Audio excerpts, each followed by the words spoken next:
Hello, it's Amy with Just a Little Ink. I'm an independent demonstrator with Stampin' Up, and I'm here today to share with you what I'm calling a horizontal pop-out swing card. And I'm showcasing just a hint of a new InColor. So it opens up like this, and it have a little tip to keep it from sliding out all the way with a little bit of a hinge on the inside that hides. We made this card this week with my stamp club using the Free as a Bird stamp set and the retired, because it's already out of stock, Seaside spray paper. I love that paper. I think it's a beautiful blue that's great with birds. I also made one that showcases, again, a new InColor. This is polished pink and some of our new little embellishments. And one of the outgoing stamp sets, I think it might be called Ridiculously Awesome. I forgot to note which one that was. But I loved this little sloth. And so we're using for this card the Back on Your Feet stamp set, which is carrying over into the new catalog for this next month. Lots of great little images and great greetings for people who've gone through some tough stuff. And that's been one of those years, and I know a number of people who've either had surgeries or just had a rough year. I'm also going to be using the stitched nested labels dies. These are on the retiring list. So if this is something you're interested in, you don't want to wait to pick them up. I have loved these. They cut so beautifully. The paper comes out of the die. It doesn't grip it too much, but it leaves a nice little stitch line. And so I love those. So if that's something you're interested in, you don't want to wait. So all of the measurements are going to be on my blog, justalittleink.com. And you can order any of these supplies if you don't already have a demonstrator at my Stampin' Up website, justalittleink.stampinup.net. So what you will need is a half a sheet of Smoky Slate cardstock. I cut it in the vertical position 11 inches, so one whole length, by 4 1/4 inches. So you'll end up with 2 of these if you choose to do this card. And I scored it in the middle at 5 1/2. You'll have a piece cut out of here that you can use for another project. You'll also need some basic white cardstock. It's cut 7 1/2 inches by 3 3/4 inches, and then it has been scored at 2 1/2 and at 5. And I've flipped it in how I've scored it so that my paper has been burnished in the right direction to not get fraying. You'll see that as we go. You also need one of the second largest dies cut from the basic white, as well as one of the smallest dies from basic white. And then this is a scrap. You get these when you cut your layers for most of your cards. 1/2 inch piece by 3 inches and then scored at 1 1/2 inches. I'm also using some Blushing Bride cardstock. This again is the largest die shape, and then the second to the largest die shape. So let's get started. To begin with, we're going to go ahead and I'm going to do the stamping. So we need to stamp on these 2 images. And I'm going to be using, again, the sloth. And because I'm going to color with Stampin' Blends, I want to use our Memento ink. So this is some Tuxedo Black Memento ink. I'm going to ink him up, and I want him kind of centered on here. Like so. And then I'm also going to stamp, there's a little greeting that says sigh. And that's going to go on the front. I need to get a little lower so I can see. Just stamp him straight. Let's see how well I did. Not too bad. And then finally, for the inside of my greeting. So what I found, I told you that I turned it. So I have a bump on this side and I have a bump where I scored on this side. So I always have the bump up facing me and I fold into it. So I'm going to fold over this 2.5 inch mark, grab out my bone folder. Then I'm going to turn it. I have the bump again up facing me, and I'm going to fold it into it. This gives me kind of a Z fold. And you'll see what I mean here. Here's my Z. So it's going to open this way. And I want to stamp my inside message here. So it says, sometimes that's all there is to say, and that I'm here for you. And I'm going to put it kind of right in the middle. Yes, again, we'll see how well I do about being straight, but it's the goal. Not too bad. And then I can write my message on this side. So get this out of the way. We've got that stamped. Then I want to color. So I'm going to pull out, I won't do all of the coloring, but I'm going to pull out my Mossy Meadow blends for my leaves. I'm going to put just a little of the darker. I start dark and then go light. You can go in the reverse. There is no right or wrong. And I'm going to come in with my light and blend it.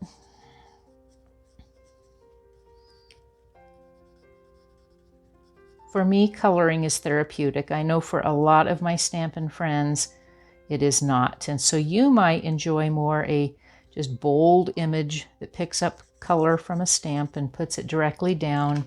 That might be maybe your type of coloring, is not coloring.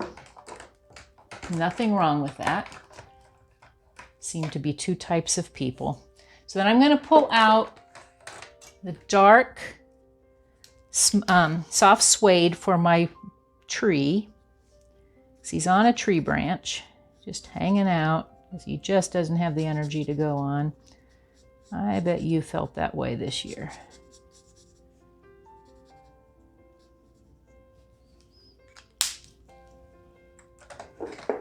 So then I'm going to pull out Petal Pink just for his face. And I'm going to do the darker color just kind of around where they've already told me where those little shading marks are. And then come in.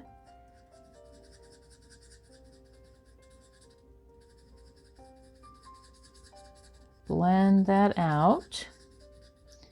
Then I'm going to pull the dark for his little claws with this Petal Pink color.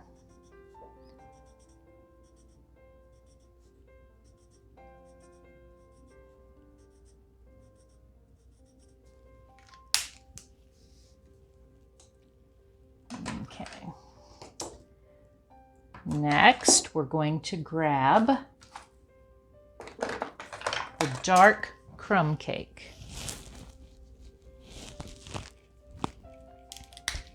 And that's what I colored his eyes and his mouth area with.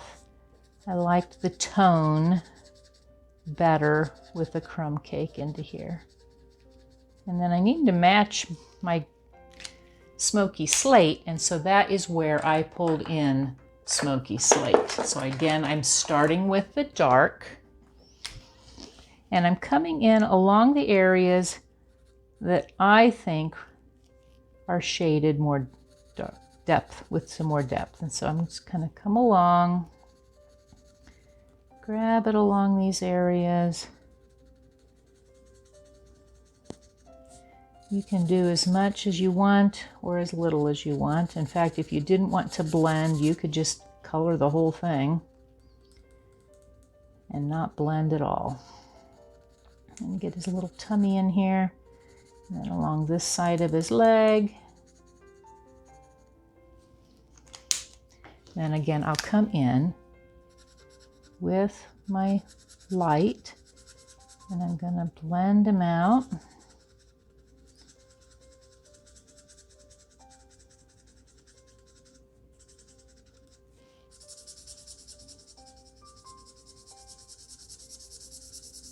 Like so. Grabbing into here, I'm going to come back into that bigger part of his body with the big brush tip because it'll cover more space. I find that's more helpful. So come here, so I'm going to cap it. I'm going to turn over. On the other end is my brush tip. I can cover a lot more space. And again, I'm going to come and pull from that darker and then just come along, pull up. I'm going to kind of leave some lighter shades in there. And then I want to color his bandage. And it's no fun to have a white bandage, and anymore it seems like if you have a cast or a wrap from drawing blood or anything, they give you colored ones. So I am using some of our polished pink. We have blends that are going to be available starting May the 4th in all of our new InColors. Polished pink is one of those InColors. So I'm going to then come in and I'm going to blend it out. This poor little sloth needs a little life. And I've noticed that I've bled out a little bit here on the edge of my bandage. And that's not a bad thing because it gives me a chance to share with you our color lifter. And I refer to it as a color pusher. So I'm going to push that color, just a clear blend, push it back into the area I already colored. Can only do that with blends. Looks like I have a little bit right here. Can't do it with any of our other markers. But it kind of just lets you be a little sloppy. You don't want to be too sloppy, but you can be a little sloppy and you'll never know it was there. So we have our sloth. He is all colored, ready to go. So I'm going to set these here while we get ready. So to create this card, again, I've told you, find the bump, have it up towards you, then fold it over. So this is just folded in half.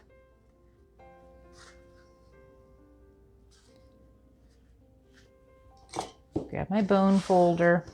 Better to do it on this side to do your bone folding because this side you'll tend to get a buckle if you do it the first time.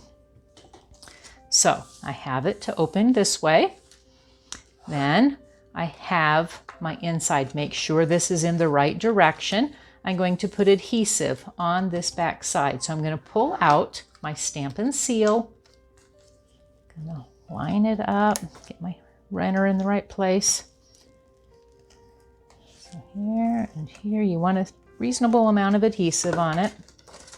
I'm going to turn it over, again verifying that I am in the right direction. I want an equal about space from here to the right and to the bottom. So top, bottom, and right. Oh, top, bottom, and right. Yes, I said that correctly. Line it up.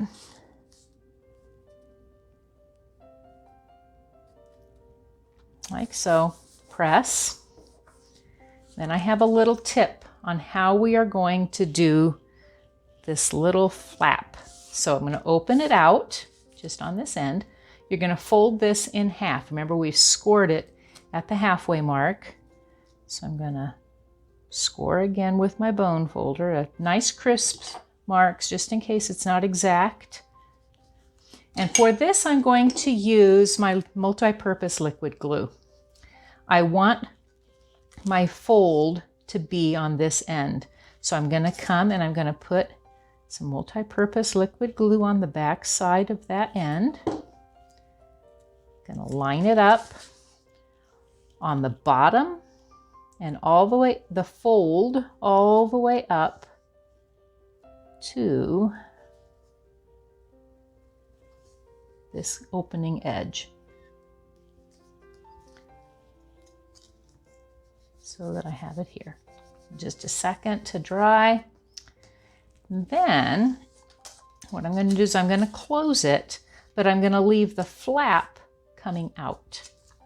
And I want to put some multi-purpose liquid glue on this section that's sticking out. And then I'm going to close my card. And I want to press where I know that little flap is. It's sitting right here.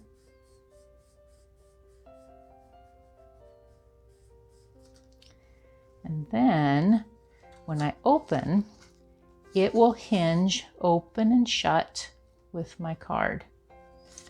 To attach all my other parts and pieces, I'm going to leave it shut. I want to put some multi-purpose liquid glue on the inside here. I don't want it poking up on either end or it'll stick shut, and we don't want that. So don't get too generous with your glue, but I found the glue had the best adhesion. Come in here, and then I don't have to worry about what part of this gets put down and what part doesn't. Again, this is the same die that was cut out of the Smoky Slate, so I'm going to lay it in so that it lines up exactly on the front of my card. Press where I've put that glue.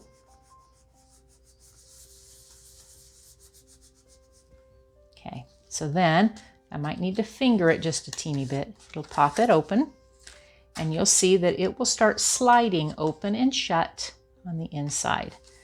To attach my sloth, I'm going to use some Stampin' Dimensionals. I only need a few of them. You can see mine are getting down there a ways, but I use them all. So I'm going to pull some dimensionals on the back, take off the cover. He's going to slide on the front. Center him on the front of my card, like so. Again, you have to get a little pop, but it'll move. Like so. And then I've got these two pieces that I need to get attached. So I'm going to attach my background layer here. I'm going to put just a little bit of glue on the end. That's going to come over here, and then I want just a little along the edge. So then I can line him up. I'm going to put it down. It's going to overlap just a little. You can slide it about however you want him. Okay, and then this I'm going to pop up with the dimensional. I only need one. I'm going to stick it in the center. Line him up on the front. Like so. And I have an adorable card to send to somebody who maybe is going through something just a little rough. So thank you again for joining me. Again, if you don't have a demonstrator, I would love to be yours. If you have any questions, please post comments down below. I will have the measurements in the description and a link to my website, as well as all the supplies. And if you have not already subscribed to my YouTube channel, I would appreciate it if you would do so. And if you click that bell, you won't miss any notifications when new videos are posted. Thanks again for joining me. See you next time.